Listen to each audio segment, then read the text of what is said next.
Hi, ഞങ്ങളുടെ ഈ കുഞ്ഞു വീഡിയോയിലേക്ക് എല്ലാവർക്കും സ്വാഗതം. ഇന്ന് ഞങ്ങൾ കേശൂട്ടനെ ചോറൂണ് വഴിപാട് നടത്താനായിട്ട് വൈക്കം ക്ഷേത്രത്തിലേക്ക് പോവുകയാണ്. അപ്പോൾ അതിൻ്റെ ഒരു കുഞ്ഞു വീഡിയോ നമുക്ക് കാണാം.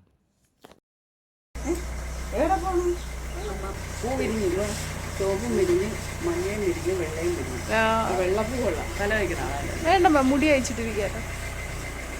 അങ്ങനെ ഞങ്ങളെല്ലാവരും ഇറങ്ങി. പകുതിക്ക് വെച്ച് ഞങ്ങളുടെ അപ്പച്ചിയും കേശൂട്ടൻ്റെ കുട്ടിച്ചേട്ടനും കയറുന്നുണ്ട്. അപ്പം ഞങ്ങളെല്ലാവരും കൂടെ ഒരുമിച്ചാണ് പോകുന്നത്. അങ്ങനെ ഞങ്ങളവിടെ എത്തി വണ്ടി പാർക്ക് ചെയ്ത് ഇതേ കയറുകയാണ്. ചോറൂണ് വഴിപാട് നടത്തുന്നതിൻ്റെ റെസിപ്റ്റ് എടുക്കണമായിരുന്നു. അങ്ങനെ അതെടുത്ത് ഞങ്ങൾ ഇനി വഴിപാട് നടത്തിയിട്ടേ അകത്ത് കയറി തൊഴാൻ പറ്റുള്ളൂ. അപ്പം ഞങ്ങൾ പുറത്ത് നിന്ന് തൊഴുത് വഴിപാട് നടത്താനായിട്ട് പോവുകയാണ് ചോറൂണ്.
അങ്ങനെ വഴിപാടൊക്കെ നടത്തി ഞങ്ങളിതേ കേശൂട്ടൻ്റെ മുഖമൊക്കെ കഴിക്കാനായിട്ട് വെളിയിലേക്ക് വന്ന് അങ്ങനെ കഴിച്ച് ഇനി ഞങ്ങൾ അകത്ത് കയറി തൊഴുവാണ്.